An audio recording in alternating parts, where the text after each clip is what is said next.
Let's be honest, your mind can feel like a battlefield, can't it? Every single day, a silent war is waged inside your head. On one side, you have the potential for focus, tranquility, and a kind of unshakable inner peace. But on the other side, there's a whole army of negative thoughts, doubt, fear, anger, anxiety, all fighting for control. This army is relentless. It whispers that you're not good enough, that you're going to fail, that the world is a scary place. But what if you had a secret weapon? A weapon forged not from steel, but from spirit, refined over centuries in the serene and disciplined Shaolin Temple. What if you could learn to wield this weapon, turn the tide of this constant war, and finally claim victory over your inner enemy? Today, a Shaolin monk is going to show us how to arm ourselves for the most important battle of our lives, the battle for the mind. This isn't about fighting fire with fire. It's about understanding the nature of the battlefield itself, and by doing so, making the enemy totally irrelevant. Understanding the battlefield, the nature of the mind. Before you can win any war, you have to understand the terrain. In this battle, the terrain is your own mind. In the Shaolin tradition, we are taught to see the world and our minds through the lens of the Four Noble Truths. The first truth is that life involves dukkha star. This is often translated as suffering, but it's more nuanced than that. It's a fundamental unsatisfactoriness, a friction that comes from our constant craving and pushing things away. Your negative thoughts are the foot soldiers of this suffering. They're born from a mind that's just trying to protect you. Your brain is literally hardwired to scan the horizon for threats to ensure your survival. In our modern world, that danger often looks like social rejection, professional failure, or personal insecurity.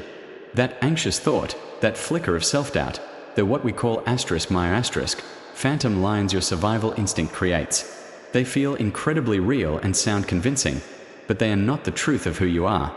So many people live their entire lives being commanded by these illusions, believing every last whisper of fear.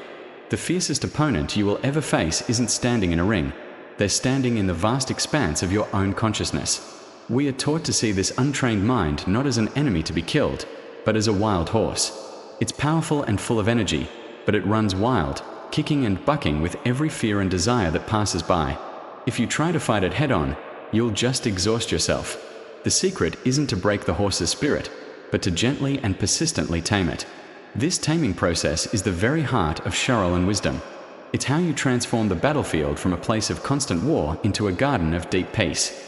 And the tool for this, our secret weapon, is the Noble Eightfold Path. Second, the first weapon, right view and right mindfulness. The Eightfold Path isn't a list of rigid rules, but a practical roadmap, a series of connected practices that lead to freedom from suffering. It all starts with right view, or right understanding. This is the simple, yet profound, act of seeing things exactly as they are. The first step in wielding this weapon is getting this one thing straight. You are not your thoughts. Your thoughts are just clouds passing in the sky. You are the sky itself, vast, open, and completely untouched by whatever weather moves through it.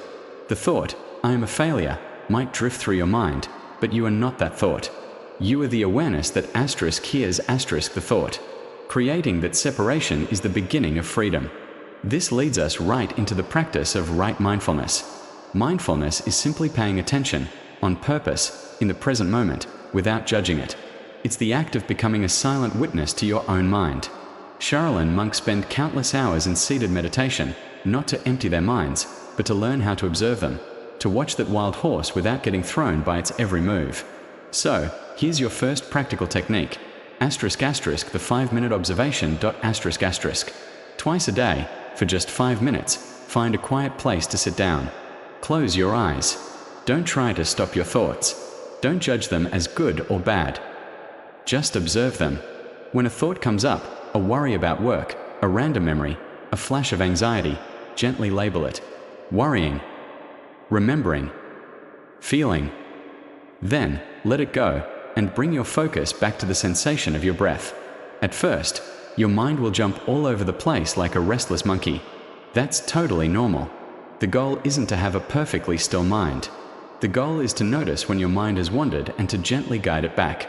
Every time you do this, you're strengthening your awareness muscle. You're learning to stand in the middle of the storm without becoming the storm. Like a river that carves through stone over many years, this gentle, persistent awareness will wear down the power of your deepest doubts. Third, the second weapon, right effort and right speech. Once you get better at simply observing your thoughts, the next weapon in your arsenal is right effort. This is the conscious choice to prevent and let go of negative states of mind, while actively cultivating positive ones. This isn't a violent struggle, it's a wise redirection of your energy. Think of it as being a gardener for your mind. Having observed the weeds of negativity, you can now start to gently pull them and plant some flowers in their place. Most negative thoughts are rooted in lies born from fear and old habits. They are just mental patterns on repeat. Right effort invites you to challenge these lies, not with anger, but with truth. This brings us to right speech. The words you speak to others, and maybe even more importantly, to yourself, have the power to shape your reality. They can be poison, or they can be medicine. When you notice the thought, "I can't do this," right effort is the will to challenge it. Right speech is the tool you use to do it. Here is your second practical technique, the counter-affirmation. When you catch a negative thought growing in the garden of your mind, first, just acknowledge it without judgment. Then, consciously say its opposite, a statement of truth rooted in your strength. If the thought is, "I'm not strong enough," you counter it, maybe even out loud in a calm, firm voice, "I have the strength to face this moment." If the thought is, "I'll probably fail," you respond, "I am capable, and I will give my best effort, no matter the outcome." Now, this isn't about blind optimism or just thinking positive. It's about rewiring your inner world to align with a deeper truth, the truth that you are far more resilient than your fear makes you believe. By doing this, you are actively creating new neural pathways in your brain. You are choosing to stop watering the weeds and to start nourishing the seeds of confidence, gratitude, and peace. You are taking the reins of that wild horse and guiding it down a path of empowerment. Fourth, the third weapon, right livelihood and right concentration. The battle for your mind is also profoundly influenced by the world you live in. This is where the principle of right livelihood comes in. On a practical level, it means doing work that doesn't harm others. But the deeper wisdom here is about guarding your senses. It's about doing an audit of your environment. The information you consume, the people you're around, the conversations you have, these are all forms of nourishment or poison for your mind. If you spend your time scrolling through media that just fuels anger and division, or hanging out with people who thrive on negativity, you're basically inviting the enemy's army right into your camp.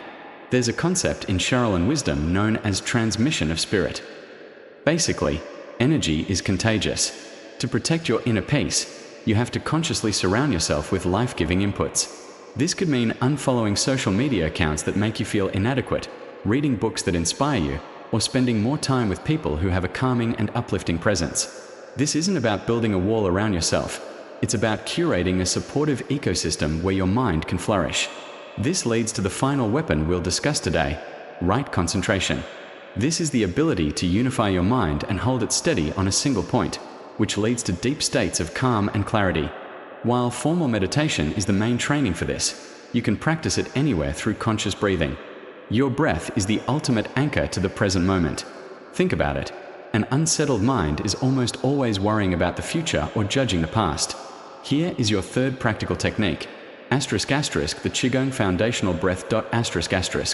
Anytime you feel overwhelmed, anxious, or distracted, just pause.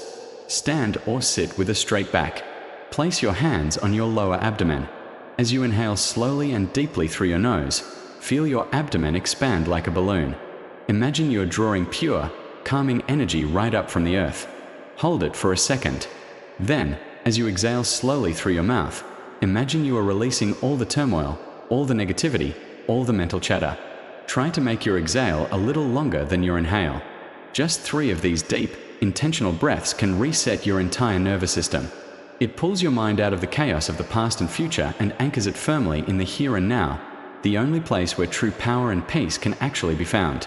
The path to mastering your mind is a lifelong journey, not a final destination. It's built through small, consistent things you do every day. The journey from a mind at war to a mind at peace begins with just a single step. If any of this wisdom resonates with you, and you want to keep learning these ancient principles for modern life, make sure you subscribe to the channel for more guidance. And I've got a challenge for you. In the comments below, share one negative thought you're going to work on challenging this week. By sharing it, you not only hold yourself accountable, but you might just inspire someone else on their own path. the battle for your mind isn't won with force. It's won with wisdom. It's won by understanding that you are not your thoughts. It's won by becoming the calm observer, the diligent gardener, and the wise guide for your own mind. Shaolin Master Shi Heng Yi often says that freedom is found in restriction. By applying the structure of these practices, by restricting your attention from just wandering everywhere and instead choosing where to place your focus, you unlock the highest form of freedom there is, inner freedom. Freedom from the tyranny of your own thoughts. Remember the weapons you've been given today: the awareness to watch your thoughts like clouds, the effort to challenge the lies and speak your truth, and the concentration to anchor yourself in the present moment with your breath. Start with one breath. Start with one challenged thought. Start with 5 minutes of silence. The secret weapon of the Shaolin is discipline, and discipline is really just a series of small, repeated actions that, over time, forge an unshakable core of peace. In mastering your mind, you truly begin to master your life. Please don't forget to like and subscribe this video so this video reaches the ones in need. Also, subscribing keeps you consistent. It keeps you accountable. It keeps you growing with a community that wants the same success you do. So go ahead, subscribe now, join our community, and let's continue this journey.